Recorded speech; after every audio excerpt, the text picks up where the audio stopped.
ہم جو رقیہ کرتے ہیں، رقیہ ہم جو کرتے ہیں،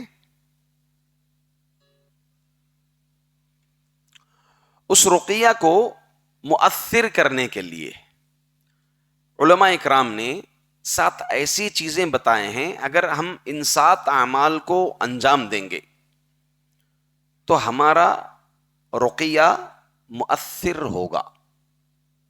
7 اعمال ایسے ہیں کہ اگر ہم اس کو انجام دیں گے تو ہمارا رقیہ مؤثر ہوگا۔ یہ کئی بڑے بڑے راقیوں کا اس چیز کو جمع شدہ چیزیں ہیں، یہ کہ 7 اعمال ایسے ہیں کہ جس میں ہمارا رقیہ یا ہمیں جو بیماری آئی ہے وہ بیماری شفا یابی میں تبدیل ہو جائے گی۔ وہ کیا ہے؟ سب سے پہلی چیز ہے توبہ۔ توبہ، اللہ تعالیٰ فرماتے ہیں وَمَا أَصَابَكُم مِّن مُّصِيبَةٍ فَبِمَا كَسَبَتْ أَيْدِيكُمْ۔ ہمیں کوئی بھی آفت آئے، کوئی بھی مصیبت آئے، چاہے بیماری کی شکل میں ہو، مرض کی شکل میں ہو، یا پھر دیگر معاملات میں بھی مصیبت اگر پہنچتی ہے، تو سب سے پہلے ایک مومن کو چاہیے کہ وہ ہاں جادو بھی شامل ہے، جادو بھی شامل ہے، وہ سب سے پہلے اپنے اعمال کا محاسبہ کرے کہ میرے اندر ایسے کون سا گناہ ہے، میرے اندر کون سا گناہ ہے جس گناہ کی وجہ سے ہو سکتا ہے مصیبت۔ اللہ تعالیٰ فرمائے وَمَا أَصَابَكُم مِّن مُّصِيبَةٍ فَبِمَا كَسَبَتْ أَيْدِيكُمْ۔ تم پر کوئی بھی مصیبت جو آتی ہے، آفت آتی ہے، تمہارے کرتوت کی وجہ سے، تمہارے اعمال کی وجہ سے، تمہارے کرتوت کی وجہ سے۔ تو سب سے پہلے ہمیں چاہیے کہ ہم محاسبہ کریں، جائزہ لیں، جائزہ لے کر اللہ تعالیٰ سے اس گناہ سے توبہ کریں۔ سب سے پہلی چیز جو ہماری مصیبت، بیماری، چاہے قلبی ہو، جسمانی ہو، آفت ہو، اس کو سب سے پہلی چیز جو مؤثر بنے گی وہ کیا ہے؟ توبہ ہے۔ نمبر 2، نماز پر ہمیشگی۔ نماز پر ہمیشگی، نماز پر ہمیشگی جن لوگوں کو اللہ تعالیٰ خاص کیا ہے، استثناء کیا ہے، جو 5 وقتہ نمازیں پابندی کے ساتھ ادا کرتے ہیں، نماز کی انہیں فکر ہو، ایسا نہیں دل میں آیا مغرب پڑھ لیے، دل میں آیا ظہر پڑھ لیے، دل میں آیا جو ہے کبھی 2 نمازیں پڑھ لیے، کبھی 3 نمازیں پڑھ لیے، ہفتے میں 1 نماز پڑھے، سال میں 1 نماز پڑھے، نعوذ باللہ من ذالک، یہ قطعاً درست نہیں ہے۔ تیسری چیز، شفا کی نیت سے صدقہ و احسان کرنا، اور اس کی خاص طور سے رقیہ سے، دم سے بہت زیادہ مناسبت ہے۔ کیا کرنا؟ شفا کی نیت سے صدقہ کرنا، خیرات کرنا، کسی پر احسان کرنا، اس کی خاص مناسبت کس سے ہے؟ شرعی رقیہ سے اس کی خاص مناسبت ہے۔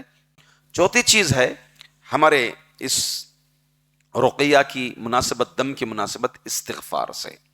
استغفار بھی بکثرت کرنی چاہیے۔ 3 چیزیں کیا بتایا میں؟ نمبر 1 توبہ، اپنے گناہوں کی طرف رجوع ہونا۔ دوسری چیز نماز پڑھنا، نہیں نماز پر ہمیشگی برتنا۔ تیسری صدقہ کرنا شفا کی نیت سے۔ چوتھی چیز استغفار ہے۔ استغفار سے بھی اس کی بہت زیادہ مناسبت ہے۔ سیدنا زید مولا رسول اللہ صلی اللہ علیہ وسلم، یعنی حضرت زید بن حارث مولا رسول اللہ صلی اللہ علیہ وسلم۔ زید بن ثابت کون ہے؟ بہت اچھے انصاری صحابی ہیں، زید بن ثابت اور زید بن حارث، یہ اللہ کے رسول صلی اللہ علیہ وسلم کے مولا رسول اللہ صلی اللہ علیہ وسلم۔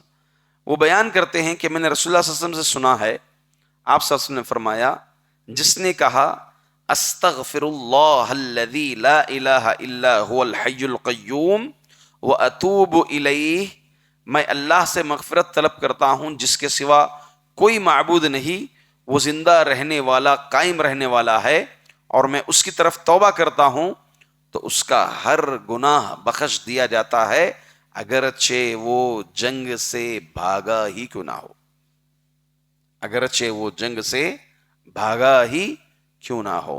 اور دعاؤں میں، استغفار میں، سید الاستغفار، سید الاستغفار، اللہم انت ربی لا الہ الا انت خلقتنی وانا عبدک وانا علی عہدک ووعدک ما استطعت اعوذ بک من شر ما صنعت ابوء لک بنعمتک علی وابوء بذنبی فاغفر لی فانہ لا یغفر الذنوب الا انت۔ تینوں کو بھی یاد نہیں ہے؟ اچھا، اگلے ہفتے یاد کر کے تو بڑا چاکلیٹ انعام دیں گے انشاءاللہ۔ کون یاد کر کے آئیں گے؟ تینوں یاد کر کے آئیں گے انشاءاللہ؟ ٹھیک ہے باذن اللہ تعالی۔ سمجھے استدلال اس حدیث کا؟ استدلال کیا ہے؟ فضیلت درود کی، اگر کوئی ایک مرتبہ درود پڑے گا تو اللہ تعالیٰ اس پر 10 مرتبہ اپنی رحمتیں نازل فرمائیں گے۔ غم کے لیے، مصیبت کے لیے، آفت کے لیے اللہ کی ایک رحمت، اللہ اکبر۔ 7ویں چیز، 7 چیزیں میں نے ذکر کرنے کے لیے کہا تھا، 6 چیزیں، یہ 7ویں چیز ذکر کر کے انشاءاللہ پوچھوں گا میں آپ کو۔ لا حول ولا قوت الا باللہ، یہ خصوصاً یہ ذکر کثرت سے لا حول ولا قوت الا باللہ کہنا بھی مشقتوں کو برداشت کرنے اور ہولناکیوں کا سامنا کرنے میں مجرب ہے، تجربہ ہے۔ حدیث شریف میں آتا ہے، حضرت ابو موسیٰ اشعری رضی اللہ عنہ بیان کرتے ہیں کہ رسول اللہ صلی اللہ علیہ وسلم نے فرمایا، میں تمہیں جنت کا خزانہ نہ بتاؤں؟ تو صحابی نے کہا کہ اللہ کے رسول ضرور بتائیے۔ تو اللہ کے رسول صلی اللہ علیہ وسلم نے کہا، جنت کا خزانہ لا حول ولا قوت الا باللہ۔ علامہ ابن القیم رحمۃ اللہ علیہ فرماتے ہیں کہ اس کلمے میں اللہ تعالی بڑی عجیب تاثیر رکھا ہے۔ یہ مشکل ترین مصروفیات میں بہت زیادہ برداشت پیدا کرتا ہے۔ مشکل کی گھڑیاں ہوتی ہیں تو آپ کا لا حول ولا قوت الا باللہ بہت زیادہ ان مشکل گھڑیوں کو برداشت، صبر عطا فرماتا ہے۔ مشقتوں کو دور کرنے کے لیے یہ بہت زیادہ تاثیر ہے۔ اور بادشاہوں کے پاس داخل ہوتے وقت پڑھیں، یا جس کا خطرہ ہو ہولناکیوں کا، تو ایسے وقت بھی یہ مؤثر ہے، یہ بہت زیادہ مؤثر ہے، اور یہ فخر و فاخہ کو دور کرنے کا سبب ہے۔ کیا چیز؟ لا حول ولا قوت الا باللہ۔ فضیلت الشیخ ابو مسلم غازی بن محسن القریفہ، یہ سعودی عرب کے سب سے بڑے راقی ہیں، مشہور و معروف راقی ہیں، انہی کی کتاب ہے یہ۔ تو اس کتاب میں آپ نے یہ 7 چیزیں ذکر فرمائی ہیں، جن 7 چیزوں کو میں نے آپ کے سامنے پیش کیا۔